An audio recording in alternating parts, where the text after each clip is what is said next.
आप सब हजरात का तशरीफ़ आवरी का बहुत शुक्रिया।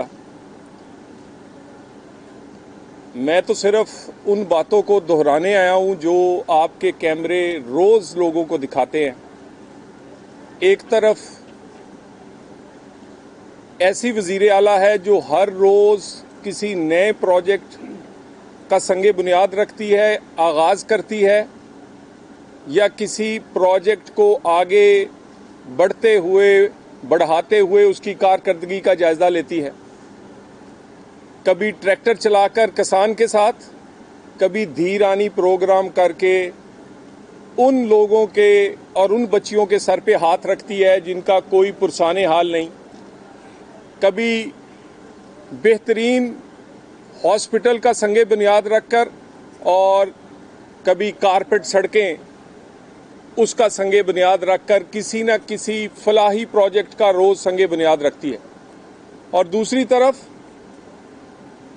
वो वजीर आला जो तब्दीली के नाम पर मुंतखब हुए और पिछले 8 महीने से कोई एक प्रोजेक्ट, कोई एक काम ऐसा जो किसी आम आदमी के लिए या केपीके के लोगों के लिए किया गया हो नजर नहीं आएगा।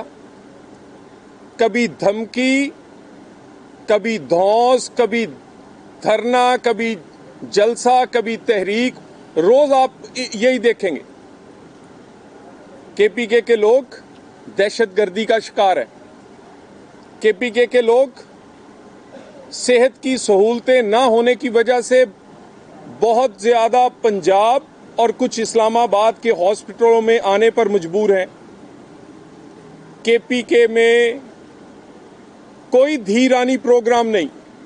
किसी किसान के लिए ग्रीन ट्रैक्टर या किसी ऐसे आदमी के लिए जो बिजली का बिल नहीं दे सकता उसके लिए सोलर का प्रोजेक्ट नहीं है। और तो और जो सबसे अहम बात है कि जब आप वजीर आला बनते हैं तो ये आप हलफ देते हैं कि आप अपने सियासी और ज़ाती मुफाद को अपने सरकारी काम में नहीं लेकर आएंगे। जो सहूलतें भी, वो सरकारी गाड़ी हो या सरकारी मुलाजमीन, वो वजीर आला का हुक्म इसलिए मानते हैं कि उन्होंने लोगों के फलाह का काम करना होता है। ये नहीं हो सकता कि आप अपनी उन सरकारी गाड़ियों और सरकारी मुलाजमों समेत वफाक पर हमलावर हों।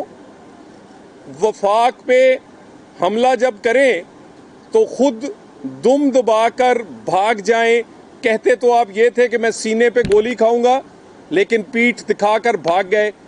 आपके सरकारी मुलाजम, सरकारी गाड़ियां और तो और बानी पीटीआई की बहनें भी आप वहां गिरफ्तार करवा के चले गए। और उसके बाद ये जो सरकारी मुलाजम या मुजाहिरीन गिरफ्तार हुए, जो चढ़ाई वजीर आला केपीके ने की, उससे ना सिर्फ बेशुमार नुकसान हुआ बल्कि वहां पर एक सिपाही जो अपनी ड्यूटी कर रहा था, पुलिस कांस्टेबल, वो भी शहीद हुआ। जिन लोगों ने शहीद किया, जिन लोगों ने तशद्दुद किया, जो गिरफ्तार हुए, उनको जब जमानत मिली तो केपीके हाउस में उनको हार पहनाए गए, उनके लिए इनाम का ऐलान किया गया, छुट्टियां दी गई और उनकी हौसला अफजाई के लिए कहा गया कि आपको 1 स्टेप प्रमोशन दी जाएगी। यानी आपका रवैया ये होगा कि एक तरफ दुश्मन से लड़ने वाले और दहशतगर्दी से लड़ने वाले जो शहीद हुए पाकिस्तान के फोर्सेस के लोग, उनकी यादगारों को भी आपने अपने पांव तले रौंदा। और जिन लोगों ने पुलिस कांस्टेबल शहीद किया, इस्लामाबाद में तोड़ फोड़ की, उन लोगों को आप हीरो बना रहे हैं। करना क्या चाहते हैं? क्या मैसेज देना चाहते हैं? और आप समझते हैं कि वफाकी हुकूमत के पास ऑप्शंस नहीं है, वफाकी हुकूमत के पास और कोई रास्ता नहीं है। हर चीज़ की एक इंतहा होती है और एक इंतहा के बाद जब कोई रेड लाइन क्रॉस करता है तो फिर बहुत सारे आईनी ऑप्शंस मौजूद हैं वफाकी हुकूमत और रियासत के पास। और ये देख लिया है आपने, ये मैं पीटीआई से मुखातब हूं, वो आज अपनी शर्मिंदगी, अपनी शिकस्त और अपनी नाकामी छुपाने के लिए जो उन्होंने पिछले 2.5 साल में इस पाकिस्तान में किया, इनकलाब के नाम पर, सियासत के नाम पर, तब्दीली के नाम पर, आज अपनी शिकस्त, नाकामी, शर्मिंदगी मिटाने के लिए कभी उसे डील का नाम दे रहे हैं, कभी कहते हैं कि अब ट्रंप आएगा तो वो हमारी जान छुड़ाएगा। ये डील की अफवाहें, ये ट्रंप का नाम शिकस्त तस्लीम कर रहे हैं और अपनी फेस सेविंग चाहते हैं। आप क्या नहीं किया, कब से शुरू है? तहरीके अदम एतमाद से आगाज हुआ, कहा कि मैं ये साइफर लहराया है और अब इनकलाब आएगा पाकिस्तान में। पाकिस्तान में पहली दफा चीफ ऑफ आर्मी स्टाफ की अपॉइंटमेंट रुकवाने के लिए लॉन्ग मार्च हुआ। अल्हम्दुलिल्लाह अपॉइंटमेंट तरीकाकार के मुताबिक, आइन के मुताबिक हुई। फिर कहा गया असेंबलियां तोड़ रहा हूं, अपनी मर्जी का इलेक्शन करवाऊंगा। इलेक्शन आपकी मर्जी से नहीं, आइन की मर्जी से और मुकर्ररा वक्त पर हुआ। फिर आपने बगावत की कोशिश की 9 मई, उसमें भी नाकाम हुए। उसके बाद इलेक्शंस में नाकाम हुए। इलेक्शंस के रिजल्ट को ना तस्लीम करके हुकूमत बनने से रोकने में नाकाम हुए। एससीओ कॉन्फ्रेंस को रोकने के लिए जो कुछ किया उसमें नाकाम हुए। 26वीं आईनी तरमीम को कहते थे रेड लाइन है। 26वीं आईनी तरमीम भी हुई और कहते थे फलां चीफ जस्टिस नहीं होगा तो ये मुल्क नहीं चलने देंगे। और अगले दिन जब आइन के तहत बनाए गए चीफ जस्टिस साहब का हलफ था तो वजीर आला केपी के अभी कुर्सियां नहीं लगी थी ऐवान सदर में, 1.25 घंटा पहले आकर उधर इंतजार कर रहे थे। ये आपका करैक्टर है। लोगों को आप कहते कुछ हैं, करते कुछ हैं। इतनी नाकामियों के बाद अब जब आपके अंदर लाहौरी ग्रुप कुछ कह रहा है, केपी के ग्रुप कुछ कह रहा है, बीवी कुछ कह रही है, बहन कुछ कह रही है। बहन चाहती है मेरा कब्जा हो, बीवी चाहती है मेरा कब्जा रहना चाहिए, क्योंकि फिर कहीं बारी आ जाए तो तोशा खाना खाने में मजा ही बड़ा है। और बहन कहती है भी हमारा भी हिस्सा है। लाहौरी ग्रुप कहता है नहीं हमारी चलेगी। केपी के ग्रुप कहता है नहीं भाई, असेंबली में हम हैं, हुकूमत हमारी है, हमारी चलेगी। अपनी टूट फूट को, अपनी इस सूरत हाल को छुपाने के लिए कभी कहते हैं डील हो गई, कभी कहते हैं डील हमें मिल गई, और तो और बेशर्मी की इंतहा है।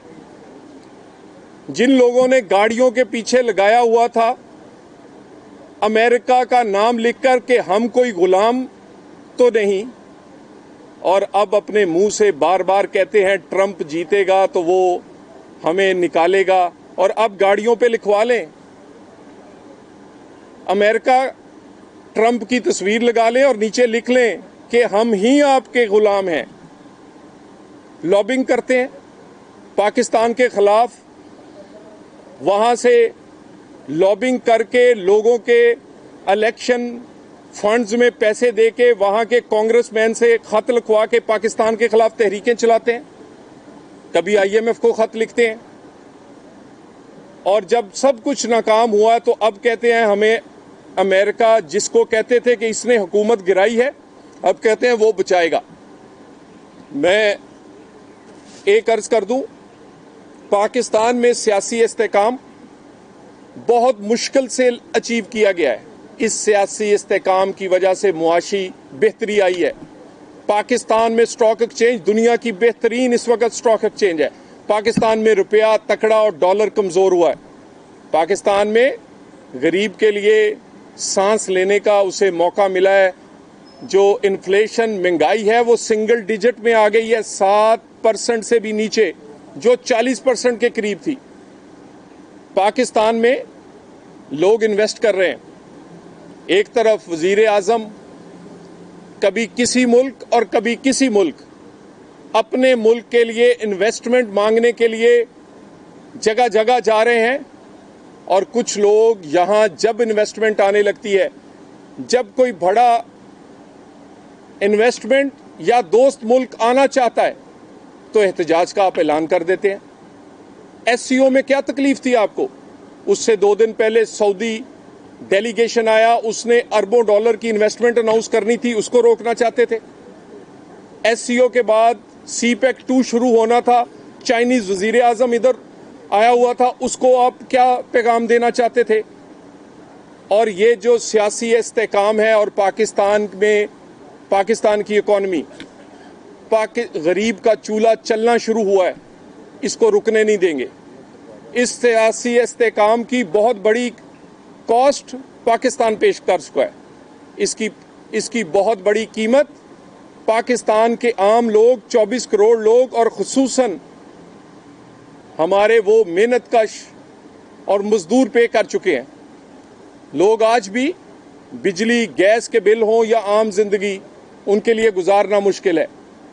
अगर उनके हालात बेहतर होने लगे हैं, अगर एनर्जी की प्राइस नीचे आ रही है, अगर पेट्रोल या बिजली की कीमतों को नीचे लाने की हुकूमत कोशिश कर रही है, अगर पाकिस्तान में डॉलर कंट्रोल की वजह से और पंजाब में खुसूसन जितने की रोटी थी उससे 10 रुपए कम पे आज भी 13, 14, 15 रुपए पे मिल रही है, और दूसरे सूबों में 25 पे। तो ये सारी चीजें आपको तकलीफ किस बात की है? स्टॉक एक्सचेंज की बेहतरी की, रुपए के मजबूत होने की, महंगाई में कमी की, पंजाब और वफाकी हुकूमत के उन इकदामात की जिनका तल्लक डायरेक्टली आम आदमी से है। तहरीक आप चलाने में नाकाम रहे हैं, इनकलाब लाने में नाकाम रहे हैं, हुकूमत और रियासत को ब्लैकमेल करने में नाकाम रहे हैं, और अब अपने जख्म चाटने और शिकस्त और अपनी नाकामी छुपाने के लिए इसको ढील का नाम ना दें। आपके करतूतों पे कोई डील नहीं होगी। 9 मई पे कोई कॉम्प्रोमाइज नहीं होगा। 190 मिलियन आपकी जेबों से और आपके अकाउंटों से निकाला जाएगा। तोशा खाना, बुशरा बीबी, आपके वो जो एक जाली पर्दा किया हुआ है उसके अंदर जो हुकूमत पाकिस्तान के हार और हीरे छुपे हुए हैं वो निकालेंगे इन चीज़ों पे। और आप समझते हैं कि आप इस्लामाबाद आएँ, सिपाही को शहीद करें और लोगों को फूलों के हार पहनाएं और वफाकी हुकूमत देखती रहेगी? नहीं। वफाकी हुकूमत पाकिस्तान में आम आदमी की जिंदगी और रियासत को चलाने के लिए आइन, कानून और किसी किस्म की डील और ढील के बिल्कुल हम सोचते भी नहीं। सियासी इस्तेहकाम को मजबूत करेंगे।